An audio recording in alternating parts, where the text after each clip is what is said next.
ನವರಾತ್ರಿಯ 4ನೇ ದಿನಕ್ಕೆ ಎಲ್ರಿಗೂ ಕೂಡ ವೆಲ್ಕಮ್.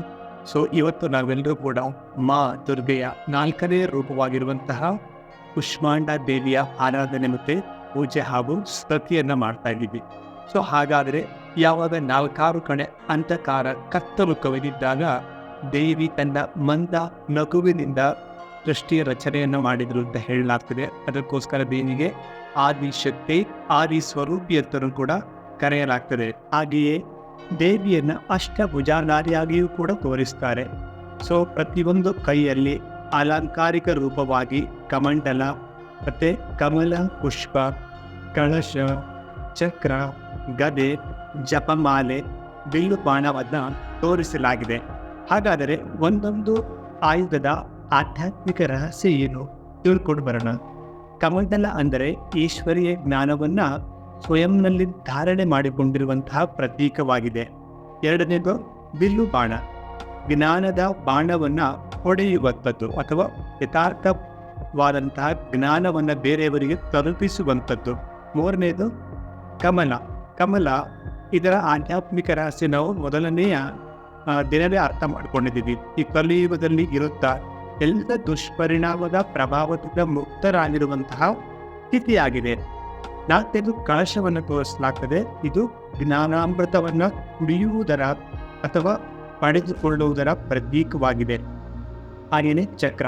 ಚಕ್ರ ಅಂದರೆ ಸುದರ್ಶನ ಚಕ್ರ ಅಂತ ಹೇಳ್ತಾರೆ. ವಾಸ್ತವದಲ್ಲಿ ಸುದರ್ಶನ ಅಂದರೆ ಅದು ಸ್ವಯಂನ ದರ್ಶನ ಮಾಡಿಕೊಳ್ಳುವ ಚಕ್ರ, ಸ್ವದರ್ಶನ ಚಕ್ರ ಅಂತ ಕರೀತಾರೆ. ನಾವು ಕೇವಲ ಬಾಲ್ಯದಿಂದ ಯೌವನ, ಮೋಪ ಏನಿದೆ ಈ 3 ಚಕ್ರದಲ್ಲೇ ಬರ್ತೀವಿ ಇಷ್ಟೇ ಅಂತ ಅಂದ್ಕೊಂಡಿದ್ದೀವಿ. ವಾಸ್ತವದಲ್ಲಿ ನಮ್ಮ ಹಿಂದಿನ ಜನ್ಮದ ಚಕ್ರವೂ ಇದೆ, ಈ ಜನ್ಮ ಏನು ನಡೀತದೆ ಇದರ ಚಕ್ರ ಇದೆ. ಈ ಚಕ್ರ ಮುಕ್ತಾಯ ಆದ ನಂತರ ನಮಗೆ ಹೊಸ ಚಕ್ರ ಮತ್ತೆ ಪ್ರಾರಂಭ ಆಗ್ತದೆ. ಪುನರಪಿ ಮರಣ, ಪುನರಪಿ ಜನನಂ ಅಂತ ಹೇಳಲಾಗ್ತದೆ. ಸೊ ಈ ಚಕ್ರವನ್ನು ತಿಳಿದುಕೊಳ್ಳುವ ಥರ ಇದು. ಅದಕ್ಕೆ ಸುದರ್ಶನ ಅಂದರೆ ಸ್ವದರ್ಶನ ಚಕ್ರ ಅಂತ ಅರ್ಥ.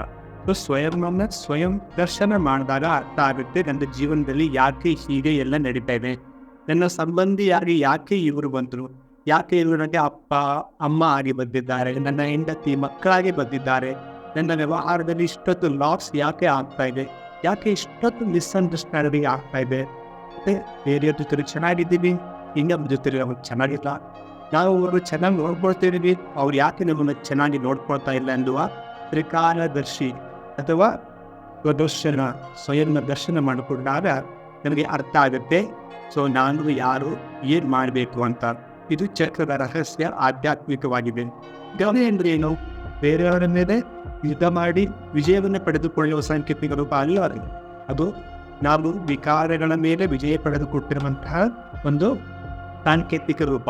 ಏನು ವಿಕಾರ ಅಂದರೆ ಕಾಮ, ಕ್ರೋಧ, ಲೋಭ, ಅಹಂಕಾರಗಳ ಮೇಲೆ ವಿಜಯವನ್ನು ಪಡೆದುಕೊಂಡಿರುವಂಥದ್ದು. ನಮ್ಮೆಲ್ಲರೂ ನೋಡಿ ಏನಿದೆ ಈ ಪಂಚವಿಕಾರಗಳು ಎಲ್ಲರಲ್ಲೂ ಇದೆ ಈ ಕಲಿಯುಗದಲ್ಲಿ ಅಲ್ವಾ.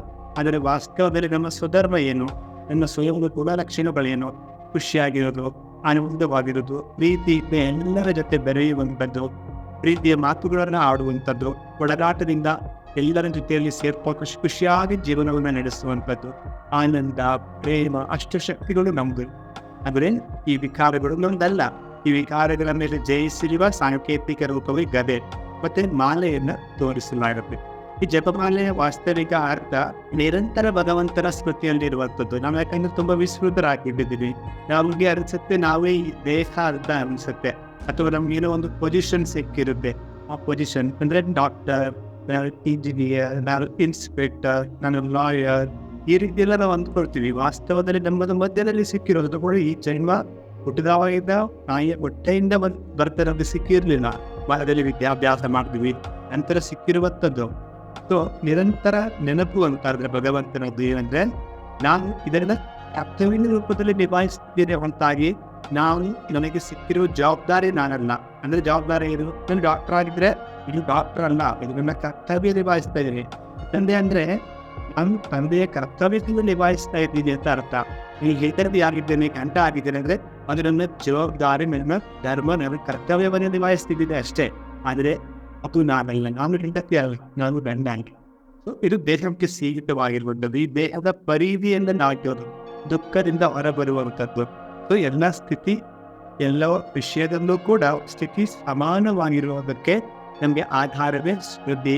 ಅದೇ ನಿರಂತರ ಜಪಮಾಲೆ ಪರಮಾತ್ಮನ ನೆನಪು ಮಾಡುವುದರ ಸಾಂಕೇತಿಕ ರೂಪವಾಗಿದೆ. ಸೊ ಈ ದೇವಿ ಅಂದ್ರೆ ಏನು ವಾಸ್ತವದಲ್ಲಿ? 9 ರೂಪದಲ್ಲಿ ನಾವು ನೋಡ್ತೇವೆ. ಯಾರನ್ನ? ತಾಯಿ ದುರ್ಗೆಯನ್ನ. ದುರ್ಗೆಯ 9 ರೂಪ ಅಂತ. ಆದರೆ ಈ 9 ರೂಪ ಅಥವಾ ಪಾರ್ವತಿ ಅಥವಾ ದುರ್ಗೆಗೆ ಮೇನ್ ಯಾರು ಅಂತ ನೋಡಿದ್ರೆ ಯಾರು? ಶಿವ ಅಂತ ಆಗುತ್ತಲ್ವ. ಶಿವರಿಂದ ಎಲ್ಲವನ್ನ ಪಡೆದುಕೊಟ್ಟಿದ್ದಾರೆ ಅವರು. ನಂತರ ಇಡೀ ಜಗತ್ತಿಗೆ ಕಲ್ಯಾಣಾರ್ಥವಾಗಿ ಹಂಚಿರುವ ಸಾಂಕೇತಿಕ ರೂಪವಾಗಿ ತೋರಿಸ್ತಾರೆ ಅಲ್ವಾ. ಅಂದ್ರೆ ಇವರು ಯಾರೆಲ್ಲ ಆಗಿದ್ರೆ ಯಾರು? ಇವರು ಶಕ್ತಿಯರು ಅಂತ ಹೇಳಲಾಗ್ತದೆ. ಇವರಿಗೆ ಮೇಲೆ ಯಾರಿದ್ದಾರೆ? ಶಿವ ಇದ್ದಾರೆ. ಶಿವನನ್ನ ನಾವು ನೆನಪು ಮಾಡೋದರಿಂದ ಅಥವಾ ಪರಮಾತ್ಮ ಭಗವಂತ ಈ ಯೂನಿವರ್ಸ್ನ ನಾಯಕ ಅಥವಾ ಈ ಬ್ರಹ್ಮಾಂಡದ ತಂದೆ ಯಾರಿದ್ದಾರೆ ಅವರನ್ನು ನೆನಪು ಮಾಡೋದ್ರಿಂದ ನಾವು ಕೂಡ ತಾಯಿ ಕುಷ್ಮಾಂಡ ದೇವಿಯ ರೀತಿ ಶಕ್ತಿಶಾಲಿ ಆಗ್ತೀವಿ, ಅಷ್ಟಭುಜಾಧಾರಿ ಆಗ್ತೀವಿ. ಯಾವ ಭುಜಾಧಾರಿ? 8 ಕೈಗಳಲ್ಲಿ ಏನೆಲ್ಲ ಆಯುಧಗಳನ್ನು ತೋರಿಸಿದ್ದಾರೆ. ಇದು ಶಾರೀರಿಕವಾದ ಶೃಂಗಾರ ಅಲ್ಲ, ಇದು ಆತ್ಮದ ಶೃಂಗಾರವಾಗಿದೆ, ಆತ್ಮದ ಸ್ವಸ್ಥಿತಿಯಾಗಿದೆ, ಆತ್ಮದ ಸ್ವಮಾನವಾಗಿದೆ ಇದು. ಸೊ ಹಾಗೇನೆ ತಾಯಿ ಕುಷ್ಮಾಂಡ ದೇವಿ ಸಿಂಹ ಸವಾರಿಯನ್ನು ಮಾಡುವುದನ್ನು ತೋರಿಸ್ತಾರೆ. ಏನು ಸಿಂಹ ಸವಾರಿ? ಸಾಹಸದ ಸಂಕೇತ, ಧೈರ್ಯದ ಸಾಂಕೇತಿಕ ರೂಪ. ನಾವೆಲ್ಲರೂ ಆ ತಾಯಿಗೆ ಮಕ್ಕಳಾಗಿದ್ದೀವಿ, ಪರಮಾತ್ಮನಿಗೆ ಮಕ್ಕಳಾಗಿದ್ದೀವಿ. ಅಂದರೆ ನಾವು ಹೇಗಿರಬೇಕು? ಆ ತಾಯಿಯಷ್ಟೇ ಸಾಹಸವಂತರಾಗಿರಬೇಕು, ಧೈರ್ಯವಂತರಾಗಿರಬೇಕು. ಯಾವುದರಲ್ಲಿ? ಆತ್ಮಿಕ ಹೆಜ್ಜೆಯನ್ನು ಇಡೋದರಲ್ಲಿ, ಧೈರ್ಯದ ಒಂದು ಹೆಜ್ಜೆಯನ್ನು ಇಡೋದರಲ್ಲಿ. ನಾವು ಯಾವಾಗ ಧೈರ್ಯದ ಒಂದು ಹೆಜ್ಜೆಯನ್ನು ಪರಮಾತ್ಮ ನೆನಪಿನಲ್ಲಿ ಇಡ್ತೀವಿ, ನಮ್ಮ ಮುಂದಿನ ಎಲ್ಲ ಕೆಲಸ ಕಾರ್ಯಗಳು ಕೂಡ ಸಹಜವಾಗಿ ನಡೀತದೆ.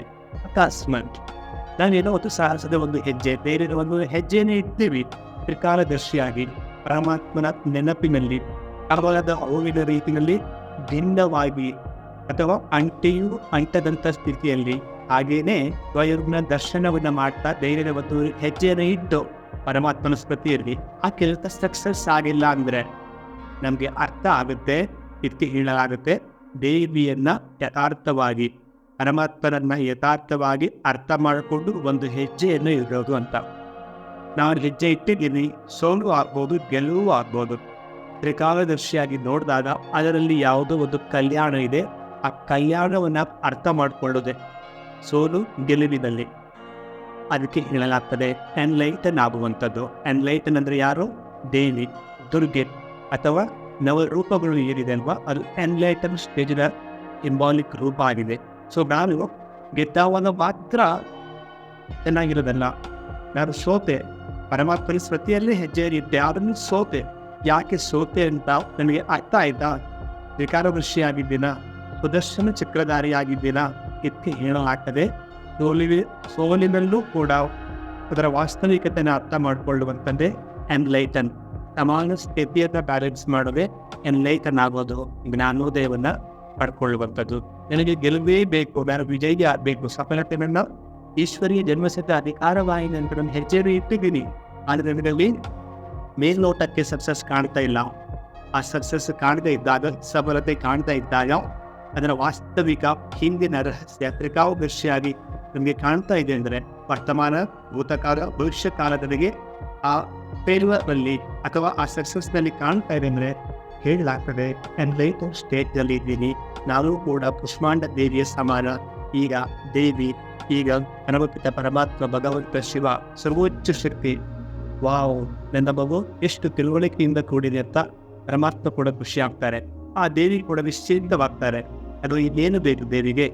ಸೊ ನಾವೆಲ್ಲರೂ ಕೂಡ ಈ ದಿನ 4ನೇ ದಿವಸ ನಾವು ಸಂಕಲ್ಪವನ್ನು ಮಾಡ್ತಾ ಇದ್ದೀವಿ. 1, 2, 3, 4 ಹಾಗೆ 9 ಜನಕ್ಕೆ ಸಂಕಲ್ಪವನ್ನು ಮಾಡ್ತಿದ್ವಿ. ಇವತ್ತು ಕೂಡ ಆ ಸಂಕಲ್ಪವನ್ನು ಮಾಡೋಣ. ಈ ಸಂಕಲ್ಪಕ್ಕೆ ಸಂಬಂಧಪಟ್ಟಂತೆ ನಾವು ಹಿಂದೆ ಎಲ್ಲ 3, 2, 1 ವಿಡಿಯೋಗಳನ್ನು ನಾವು ಹಾಕಿದ್ದೀವಿ, ಅದನ್ನು ನೀವು ನೋಡ್ಬೋದು. ಸೊ ಮತ್ತೆ ಪುನಃ ಸಂಕಲ್ಪವನ್ನು ವಿಜುವಲೈಸೇಷನ್ ಏನು ಮಾಡ್ತಾ ಇದ್ದೀವಿ ಅಂತ ಪುನಃ ಮಾಡೋಣ. ದೇವಿ ನಮ್ಮ ಜೊತೆಯಲ್ಲಿದ್ದಾರೆ, ಪರಮಾತ್ಮ ನಮ್ಮ ಜೊತೆಯಲ್ಲಿದ್ದಾರೆ, ಎಲ್ಲವೂ ಒಳ್ಳೆಯದಾಗುತ್ತೆ. ಸೊ ಹಾಗಾದರೆ ಇವತ್ತಿನ ಸಂಕಲ್ಪವನ್ನು 5 ನಿಮಿಷ ಮೆಡಿಟೇಷನ್ ಮ್ಯೂಸಿಕ್ ಜೊತೆಯಲ್ಲಿ ವಿಜುವಲೈಸೇಷನ್ ಮಾಡೋಣ. ಸಫಲತೆ ನನ್ನ ಈಶ್ವರಿಯ ಜನ್ಮಸಿದ್ಧ ಅಧಿಕಾರವಾಗಿದೆ. ಕುಷ್ಮಾಂಡ ದೇವಿಯ ಸ್ವರೂಪ ನಾನಾಗಿದ್ದೇನೆ. ನನ್ನಿಂದ ಎಲ್ಲರಿಗೂ ಒಳ್ಳೆಯದಾಗ್ತಾ ಇದೆ. ನಾನು ಎನ್ಲೈಟನ್ ಸೋಲ್ ಆಗಿದ್ದೀನಿ. ಸಫಲತೆ ಆಗಿರ್ಬೋದು, ನನ್ನಲ್ಲಿ ಯಾವುದಾದ್ರೂ ಲಾಸ್ ಆಗುವಂತಹ ಯಾವುದೇ ವಿಪರೀತ ಪರಿಸ್ಥಿತಿಗಳಿರ್ಬೋದು, ಎರಡರಲ್ಲೂ ಕೂಡ ಸೋಲು ಗೆಲುವಿನಲ್ಲಿ ನಾನು ಸಮಾನ ಸ್ಥಿತಿಯನ್ನು ಕಾಪಾಡಿಕೊಳ್ಳುವಂಥದ್ದೇ ಎನ್ಲೈಟನ್ ಆಗುವುದಾಗಿದೆ. ನಾನು ಕುಷ್ಮಾಂಡ ದೇವಿಯ ರೀತಿಯಲ್ಲಿ ಎನ್ಲೈಟನ್ ಆಗಿದ್ದೀನಿ. ಸೊ ಇವತ್ತಿನ ವಿಶ್ವಲೈಸೇಷನ್ ಮಾಡಿದ ಎಲ್ಲರಿಗೂ ಒಳ್ಳೆಯದಾಗಲಿ.